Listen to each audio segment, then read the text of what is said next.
जब जब धरती पर किसी प्रकार का ऐसा प्रभाव दिखाई देता है जो कि धर्म कर्म में बाधा पहुंचाता हो, तो तब तब भगवान अपने किसी न किसी रूप में आकर के पृथ्वी का संतुलन बनाते हैं। जैसे जब सभी लोग जो है व्याकुल हो उठे थे और राक्षसों ने इतना आतंक मचा दिया कि धरती पर रहना दुर्लभ हो गया था, तो रामचंद्र जी ने अवतार लिया था। जब राम ने अवतार लिया था तो उसकी कथा इस प्रकार से है। जोग लगन ग्रह बार तिथ सकल भय अनुकूल, चरयर चुर हर्ष जुत राम जन्म सुख मूल। जब भी कोई अवतार होता है तो सुंदर शुभ योग बन जाता है और अच्छा लगन और अच्छा दिन होता है और तिथि भी सब अनुकूल हो जाती है। जड़ और चेतन सब हर्षित हो जाते हैं। और इस प्रकार से ही जब श्री राम जी का जन्म हुआ तो सब प्रकार के जन्म का सुख मूल यही है। नवमी तिथि मधुमास पुनीता, शुक्ल पक्ष अभिजित हरि प्रीता, मध्य दिवस यत शीत न घामा, पावन काल लोक विश्रामा। पवित्र चैत महीना था और नवमी तिथि थी। शुक्ल पक्ष और भगवान का प्रिय अभिजित हरिमूर्त और मुहूर्त भी अच्छा था। दोपहर का समय था और न बहुत सर्दी थी न बहुत ज़्यादा गर्मी थी न बहुत ज़्यादा धूप थी। यह पवित्र समय देख करके भगवान ने जन्म लिया और सबको शांत देने वाला था। तो शीतल मंद सुरभिबह बाबू, हर्षित सुर संतन मन चावू, बन कुसमित गिर गन मनियारा, श्रवहि सकल सरिता अमृत धारा।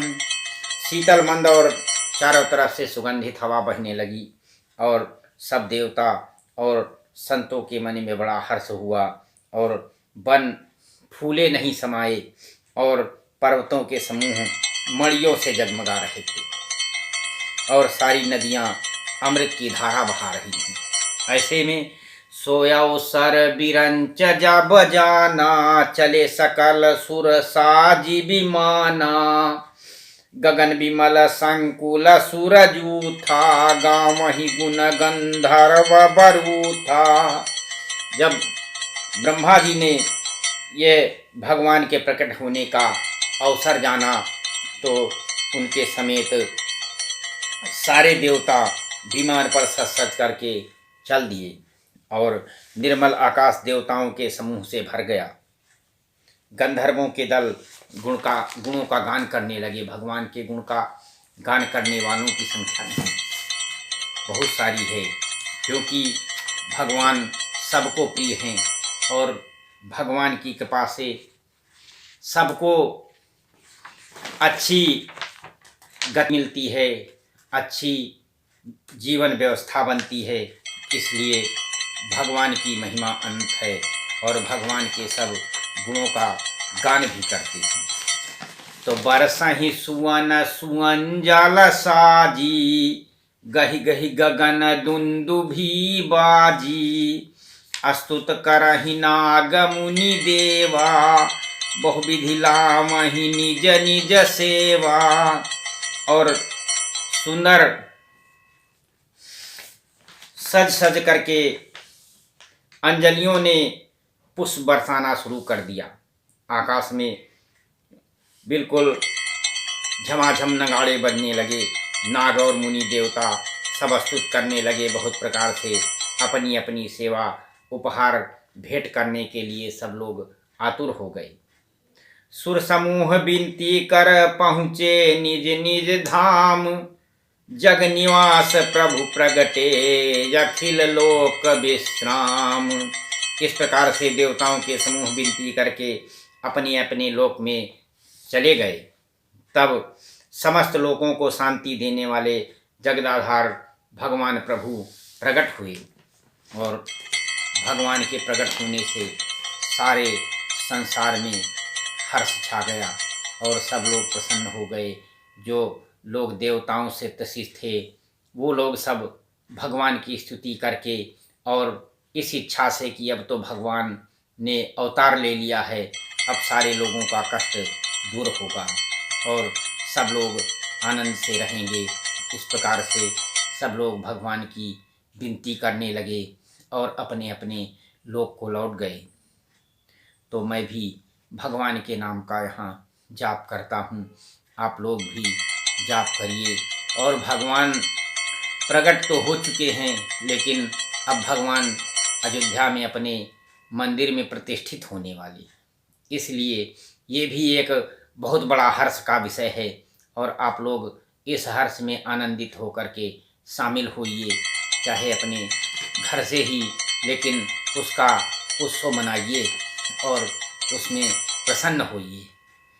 चलिए भगवान के गुणों का कीर्तन करिए और उनके नाम का जाप करिए, क्योंकि भगवान के जाप करते करते कब आपकी सद्गति और मुक्ति हो जाएगी और आपके सारे पापों का विनाश हो जाएगा, ये आपको पता भी नहीं चलेगा।